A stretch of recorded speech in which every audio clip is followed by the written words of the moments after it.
के विचार के प्रसंग में आरंभ से प्रथम धर्म का लक्षण किया। वेद प्रतिपाद्य प्रयोजन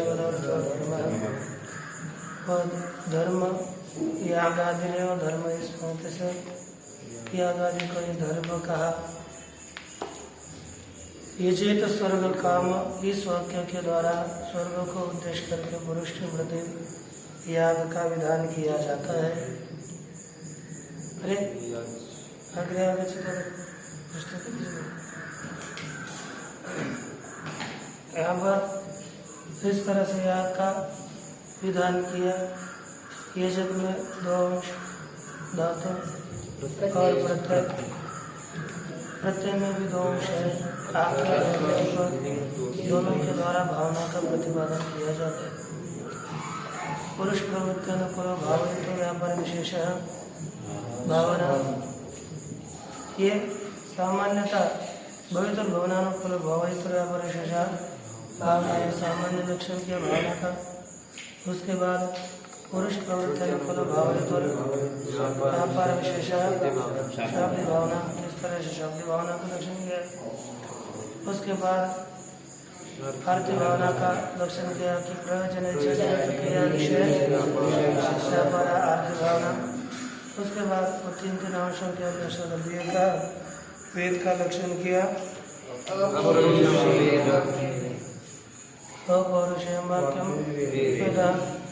वेद में 5 प्रकार है। क्या क्या है?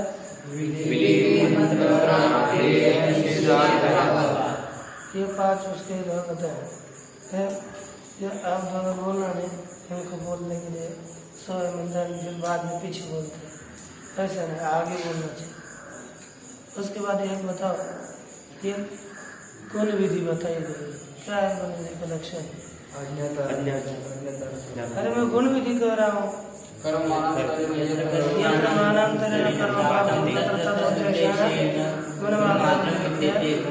गुण विधि का सामान्य गुण का विधान करेगा। विधि का लक्षण क्या किया? उसमें के पश्चात विधि 4 प्रकार की बताए। कौन कौन सी?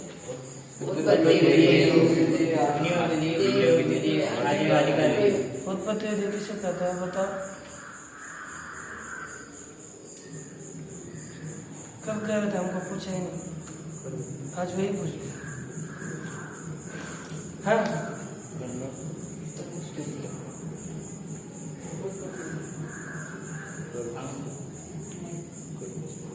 क्या है? कर्म मात्र स्वरूप बोध को विधि उत्पत्ति। ठीक नहीं बात है, यही तो है। विनियोग विधि का क्या लक्षण है?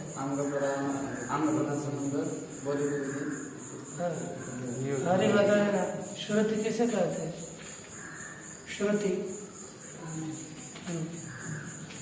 इसको बंद कर देना। ये श्रुति 3 प्रकार की बताई गई। विधात्री, विनियोक्त्री के भी 3 प्रकार की विभक्ति श्रुति, एकाविधान श्रुति और एक पद रूपा श्रुति। यहाँ पर जो विभक्ति श्रुति है, विभक्ति श्रुति के द्वारा अंग और प्रधान इनका जो संबंध होता है, विनियोग होता है, वह कैसे होता है उसको कहते हैं। यहाँ पर कैसे विनियोग करती है, तो यहाँ पर कौन सी श्रुति है जिसके द्वारा विनियोग किया, अंग प्रधान का बोध कराया? उसका पहला वाक्य दिया गया व्रीहि के द्वारा, तो व्रीहि हो गया अंग और याग हो गया अंगी। लेकिन साक्षात अंगी ये व्रीहि अंग नहीं हो सकती, वो पूर्णाश के प्रकृति रूप से उससे पूर्णाश बनेगा, पूर्णाश के माध्यम से वो अंग बन जाए। तत्पश्चात एक आयन्य गवाक्ष अरुणय एक आयन्य लिंगाक्ष एक आयन्य गवाक्ष सोम गृणाति। इसमें जो पीला वर्ण है वह भी क्रयण का अंग है, लाल वर्ण भी क्रयण का अंग है, लेकिन वह साक्षात नहीं है। को रूप पशु को परिच्छेद करके विशिष्ट करके वह अंग बनता है, ये बताया। उसके बाद द्वितीय श्रुति दी गृहीण प्रोक्षति। गृहीण प्रोक्षति में ये प्रोक्षण क्रिया का अंग है। प्रोक्षण क्रिया का अंग बताया, लेकिन वो व्रीहि को उत्पन्न नहीं करता प्रोक्षण, उसमें कुछ अपूर्वजनक अपूर्व को उत्पन्न करने के माध्यम से वह अंग बन जाता है। उसके बाद इमाम अग्रभिनंत अश्वाभिधानिम आदत्ते। इमाम अग्रभिनंत रचनामृतस्य अश्वाभिधानिम आदत्ते।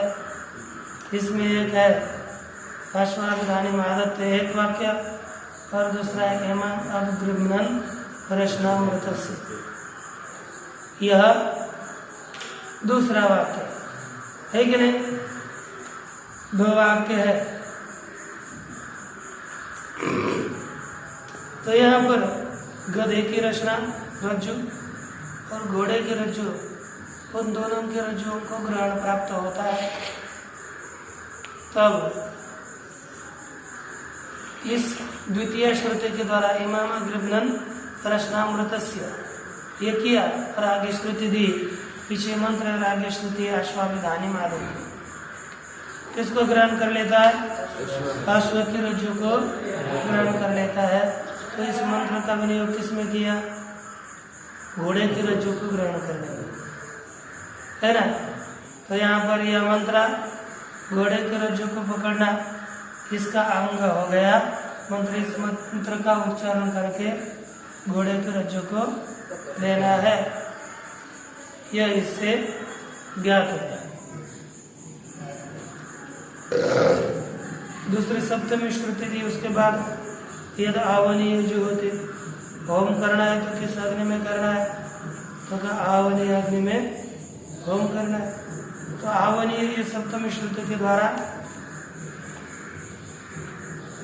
होम का अंग आवनीय अग्नि बनता है, ये आपको बताया था। इसके बाद अब थोड़ा सा विचार करते हैं, आज थोड़ा ही करेंगे। देखिए, पशुना यजेत एक वाक्य, इसमें भी इस वाक्य में ही एकाभिधान रूपा और एक पद रूपा दोनों भी श्रुतियां इसी वाक्य में आई है। क्या क्या आई हुई है बोलिए? एकाभिधान रूपा, एक पद रूपा। क्या श्रुति किसमें आई है? देखिए, एकत्व पुंसयोः समानाभिधान श्रुत्या कारकांगत्वम्। कारक, कारक किसको कहते हैं पता है? क्रियाजनकत्वम्। तो बोला करे, क्या है? क्रियाजनकत्वम् कारकत्वम्। ये देखो, आप पेज नंबर 70 में देखिए, तीसरा परिच्छेद है, उसमें लिखा है कि पशुना इत्यत्र एक पद श्रुत्या, चौथा पैराग्राफ, पशुना इत्यत्र एक पद श्रुत्या एकत्वं पुंस्त्वयोः पशुद्रव्यात्मकत्वं एकाभिधान श्रुत्या कारकांगत्वम्। देखो, पशुना एक पद है, ये एक पद, ये श्रुति और एकाभिधान श्रुति। पशुना यहाँ पर पुंस्त्व भी है और क्या है? एकत्व। कितने कौन सी भक्ति?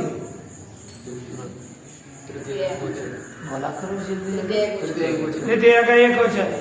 पशुना में ये पुल्लिंग प्रतीत होता है कि स्त्रीलिंग प्रतीत होता है? तो ये पुंस्त्व है कि नहीं? रूप को देख कर कहते हैं हम पशुना पुल्लिंग शब्द है। तो इसमें किसकी प्रतीति हुई? पुंस्त्व की और एकत्व। बोलना है क्या है? पुंस्त्व भी इसमें है और एकत्व भी है। पशुना एक वचन है। ये जो एकत्व और पुंस्त्व है, वो दोनों के अंग बन जाते हैं। एक पशु रूप द्रव्य के अंग हो जाते हैं और दूसरे कारक के अंग हो जाते हैं। इसमें पशुना में चारों की प्रतीति होती है, एकत्व पुंस्त्व ये दो, और दूसरा कारक, तृतीय कारक करण कारक और पशु रूप द्रव्य, इन चारों का बोध होता है। इसमें अंगी है दो, एक पशु और दूसरा कारक। अंगी कौन कौन है? ये अंगी हो गए, और अंग भी दो है, कौन कौन? एकत्व और ये कौन हो गए? अंगी कौन हुए? अंगी कौन हुए? और अंग कौन हुए? प्रधान कौन हुए? प्रधान पशु और कारक। प्रधान कौन हो गए? पशु और कारक। अरे अंगी, प्रधान, मुख्य, स्वामी, शेषी, इसको क्या कहेंगे? समानार्थक शब्द है ये से। अंग, शेष, गौण, अप्रधान, सेवक समझो, ये सब क्या है? समानार्थक शब्द है। क्या क्या बोल रहे थे पता ही नहीं चलता आप लोग, है ना? ये समानार्थक है। तो प्रधान कौन हो गए? और गौण कौन हो गए? पुंस्त्व एकत्व। लेकिन अब देखो, ये दोनों भी पशु के अंग बन जाते हैं और दोनों भी कारक के अंग बन जाते हैं, लेकिन उसके लिए श्रुति अलग अलग है। क्या है? श्रुति अलग है। क्या श्रुति है? तो कहा एकत्व श्रुति, एका विधि लिखा है, पशु द्रव्यांगत्वम एक पद श्रुत्या एकत्व पुंस्तयो पशु द्रव्यांगत्वम। क्या बताया? एकत्व श्रुति से, अरे कहा देख रहे हो आप? हाँ देखो, किस श्रुति से? एकत्व श्रुति से पशु रूप द्रव्य का अंग कौन है? हाँ? कौन है? एकत्व और पुंस्त्व किसका अंग है? किस श्रुति से? किस श्रुति से? आपने कितना विचार लगाया? किन किन श्रुतियों का विचार रहा है? बच्चा कौन सा था? एक पद श्रुति और एक विधान। तो ध्यान में रहा ना, बार बार पीछे नीचे देखने की अपेक्षा नहीं होनी चाहिए। क्या? एक पद श्रुति, ये क्या है? तुरंत बुद्धि में रखना है, नीचे ऊपर नीचे ऊपर। देखो, ये पशु रूप द्रव्य का अंग दोनों बनते हैं, एक पद श्रुति से बनते हैं। किस श्रुति से? एक पद श्रुति से कौन किसका अंग होता है? एक पद श्रुति से पशु रूप द्रव्य का अंग होते हैं। हाँ? पशु रूप द्रव्य के अंग होते हैं। क्या क्या होता है? कौन, किस श्रुति से कौन किसका अंग होता है? बोलो। एकत्व श्रुति से एकत्व और पुंस्त्व पशु रूप द्रव्य के अंग होते हैं। पशु रूप द्रव्य का अंग हो जाते हैं। अब बच्ची दूसरी श्रुति कौन सी? एकाभिधान श्रुति। बची क्या? एकाभिधान श्रुति से एकत्व और पुंस्त्व किसका अंग हो जाता है? इसको उधर करना। एक पद श्रुति और एकाभिधान श्रुति, ये दो श्रुतियों का विचार अवशिष्ट है। ये दो श्रुतियों के द्वारा अब हमको एकत्व और पुंस्त्व के अंग का निर्णय करना है। वाक्य है पशुना यजेत, उसमें पद है पशुना। पद करेंगे तो पशुना एक पूरा पद है। और अभिधान बोले तो दो अभिधान होते हैं, एक पशु और दूसरा ना प्रत्यय। अभिधान दो हो गए, एक ना पशु अलग अभिधान है और ना अलग अभिधान। यहाँ पर ना से ही हमको तीनों का बोध होता है, एकत्व, पुंस्व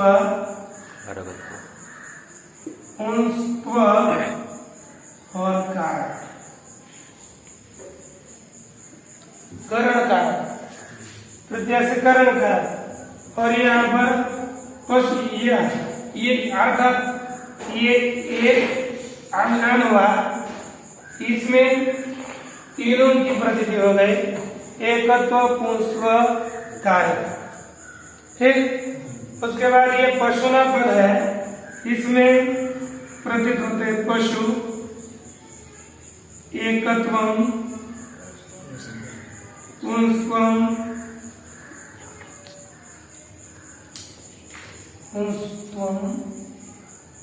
और इसमें कारक की प्रतीति होगी।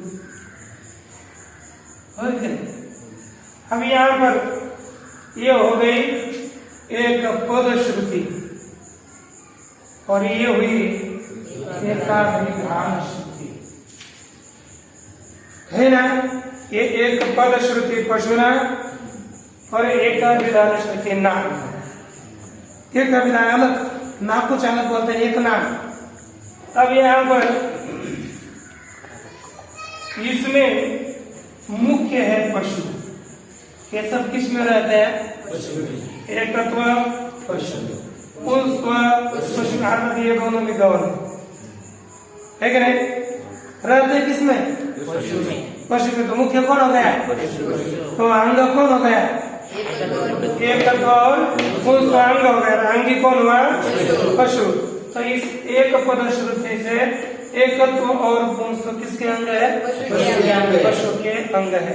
कितना समझ में आ गया? अच्छा, इधर देखेंगे, एक कारक कितने है? एक कारक कौन सा है? पुल्लिंग कारक, करण कारक है, लेकिन पुल्लिंग है। तो इसमें मुख्य है कारक। क्या है?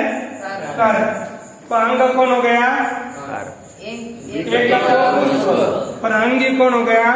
कारक। तो एक पद श्रुति से कारक का, एकाभिधान श्रुति से एकत्व और पुंस्व कारक के अंग है, और एक पद श्रुति से एकत्व और पुंस्व पशु के अंग है। यह आपको समझ में आया? ऐसा हम मानते हैं। माने कि नहीं माने? ये ठीक, ये आपको इतना समझ में आया होगा, ऐसे ऐसे। चलो,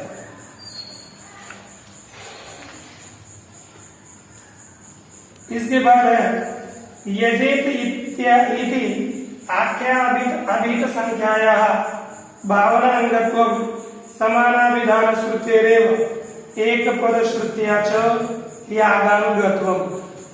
अब ये जैसे एक हमने पद दिया पशुना, उसकी तरह दूसरा पद हम यहाँ पर लिख लेते हैं। पद है यजेत, क्या वाक्य है? इसमें दो चीजें हैं, एक यज और दूसरा तब, है ना। तो समझ लो, यहाँ पर जैसे हम दो विभाग करेंगे, यजे तो ये पद होगा और यज एक अलग विधान और तब भी अलग अभिधान। ये हो गई पद श्रुति और ये हो गई एकाभिधान श्रुति। ये दोनों ही अलग अलग एकाभिधान है। तो क्या हो गया? एक अभिधान, यहाँ पर एक पद श्रुति। अब यहाँ पर देखो किसका किसका बोध होगा? यह धातु का, यह धातु अर्थात याग, इसमें संख्या है कि नहीं? इसका बोध होगा कितने? तो विधिलिंग तो है संख्या एक यजत के में कौन सा वचन है? एक वचन। अच्छा, और आगे लिखा हाँ, और ये अच्छा ये का तो संख्या हो गई और भावना भी है ना विधिलिंग है ना। तो दो भावना है, शांति भावना और शांति भावना।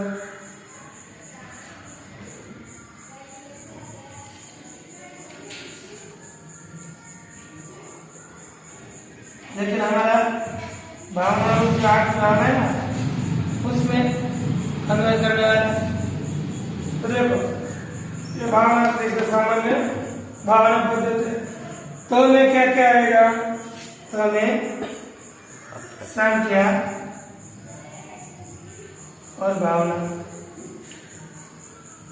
ये दो का ही बोध होगा, उसमें याग का बोध नहीं होगा क्योंकि तो क्या तो संख्या भावना कितना हो गया।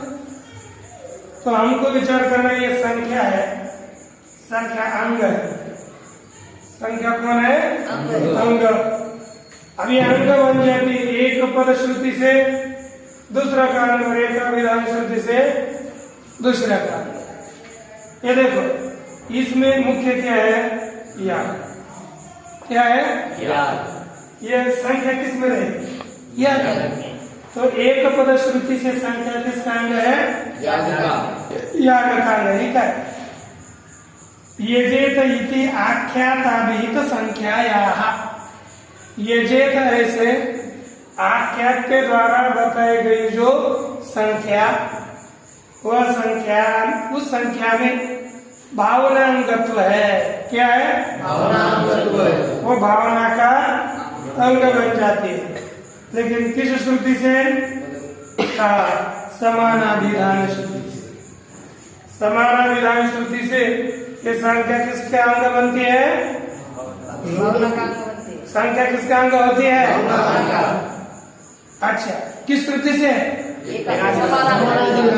हरियाणी का है एकाभिधान श्रुति। तो इस समानाभिधान अर्थात एकाभिधान श्रुति। एकाभिधान श्रुति से कौन किसका अंग होता है? एकाभिधान श्रुति से संख्या होता है। कौन किसका अंग होता है? संख्या भावना का अंग होती है। संख्या भावना का अंग होती है। अच्छा, भावना का अंग संख्या हो जाती है कि नहीं? होती है। ठीक है, होता है। क्या होता है? जाता है। मैं जाती हूँ, है ना। मैं श्री बोलेगी मैं जाता हूँ, मैं हो तो श्री बोलेगी तो कैसा हो जाएगा? है ना। कैसे कहते हैं? संख्या भावना का अंग एकाभिधान श्रुति अर्थात समानाभिधान श्रुति। अच्छा, पद श्रुति से संख्या किसका अंग है? याग का अंग। वही लिखा है एक पद श्रुत्या च यागांगत्वम्। एक पद श्रुति से संख्या किसका अंग है? याग का अंग। इतना समझ में आएगा ना, क्योंकि उसको व्यवहार करने के बाद लक्ष्य ध्यान में आना चाहिए। इसको पहुंचते हैं। देखो पंक्ति है, उसका विचार करते हैं। न चामृतायास्तस्याः कथम भावनांगत्वमिति वचम। पूर्व पक्ष ने एक शंका की और कहते महाराज अमूर्तायाः तस्याः, संख्या तो अमूर्त है। संख्या क्या कैसी है? अमूर्त है। तो ये संख्या किसका अंग बताई थी? एकाभिधान श्रुति से भावना का, तुरंत भूल जाते हो आप लोग को। एकाभिधान श्रुति से संख्या किसका अंग थी? भावना का। लेकिन पूर्व पक्ष कहते हैं महाराज संख्या अमूर्त है ना। अमूर्ताया तस्याः अर्थात अमूर्त जो संख्या है वह भावना का अंग कैसे होगी? हाँ, है ना। भावना का अंग संख्या कैसे होगी? हो नहीं सकती, यह पूर्व पक्ष का कहना है। तो सिद्धांति कहता है बरोबर आपने जो कहा ना वो साक्षात कर्ता वह भावना का अंग नहीं हो सकती। तो कैसे बनेगी? तो जो संख्या कर्ता में रहेगी फिर भावना का अंग होगी। कैसी होगी? संख्या भावना का अंग साक्षात नहीं होती, साक्षात अंग नहीं है। तो कैसे अंग है?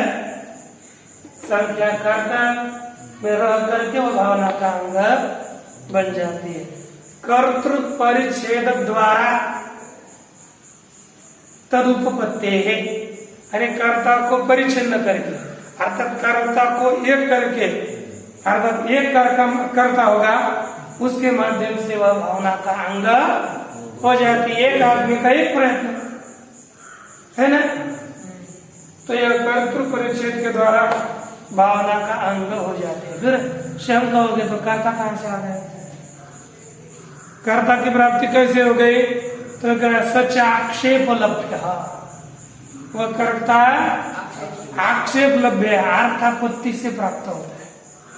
कैसे? संख्या यह समझ लेना, कर्तारं विना संख्यायां भावनांगत्वम अनुपपद्यते। क्या हो गया? संख्या में भावना का अंग होना, संख्या भावना का अंग कब तक नहीं बन सकता? बन सकती जब तक कर्ता नहीं होगा तब तक। जैसे लठ्ठपना पीनत्व रात्रि भोजन के बिना सिद्ध नहीं हो सकता है ना, इसलिए पीनत्व के द्वारा रात्रि भोजन की कल्पना की जाती है। वैसे कर्ता के बिना संख्या भावना का अंग नहीं हो सकती, इसलिए उपपाद्य कौन होगा यहाँ पर? ये लक्षणीय है, उपपाद्य ज्ञानेन उपपाद्य ज्ञानेन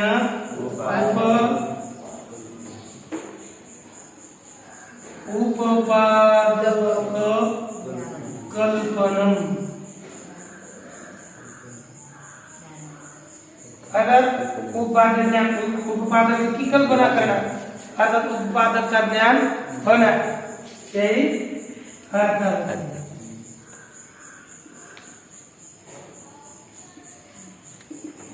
अब यहाँ पर उपपाद्य अर्थात कार्य, कार्य कौन है? संख्या भावना का अंग होना, संख्या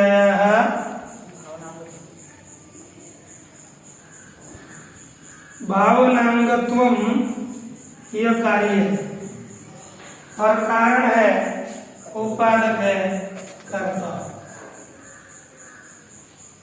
ये देखो कारण के बिना कार्य हो नहीं सकता, इसलिए ये कारण हो गया कर्ता। कर्ता के बिना कार्य संख्या भावना का अंग नहीं हो सकती, इसलिए कार्य के द्वारा कार्य हो रहा है, वो कार्य के द्वारा कारण की कल्पना की जाती है। जैसे आपको नेत्र है, ये कैसे? आपको नेत्र नहीं, आप क्या करोगे? बोलोगे नहीं मुझे नेत्र है। क्यों? क्योंकि रूप ज्ञानम, मुझे चक्षु रूप का ज्ञान हो रहा है और रूप ज्ञानम चक्षुर बिना अनुपन्नम, रूप का ज्ञान चक्षु के बिना अनुपन्न है, हो तो रहा है अर्थात चक्षु की कल्पना रूप ज्ञान के द्वारा की जाती है। वैसे कार्य है, कार्य के द्वारा कारण की कल्पना होती है। सब कारण हो गया कर्ता और कार्य हो गया संख्या में भावनांगत्व, इसके द्वारा कर्ता की क्या हो गई? कल्पना की गई, वही आक्षेप किया गया, अर्थापत्ति की गई। ये जो कर्ता प्राप्त हो गया वो कैसे प्राप्त हो गया? सच आक्षेप लभ्य, अर्थापत्ति प्रमाण से कर्ता की सिद्धि हो जाती है। आख्याते नहीं भावना उच्यते, आख्या जोतो प्रत्यय ये जेतो उसके द्वारा क्या बताई जाती है? भावना। साच कर्तारम बिना अनुपन्ना, और वह भावना कर्ता के बिना अनुपन्न है, सिद्ध नहीं हो सकती। ठीक है ना? कर्ता के बिना भावना नहीं हो सकती, ऐसे इन्होंने ऐसा किया। वह भावना कर्ता के बिना अनुपन्न है, भावना ही सिद्ध नहीं हो सकती, इसलिए उस भावना के द्वारा कर्ता का ऐसा करना भावना बिना, कर्ता बिना भावना अनुपन्न। क्या करना है?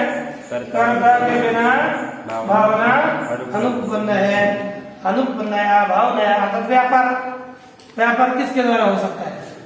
कर्ता के द्वारा है।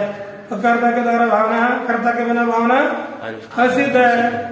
ऐसे उस भावना से कर्ता को आक्षेप से प्राप्त किया जाता है। भावना कर्ता को आक्षेप करके सिद्ध करती है। इस तरह से कर्ता की प्राप्ति हो गई। यह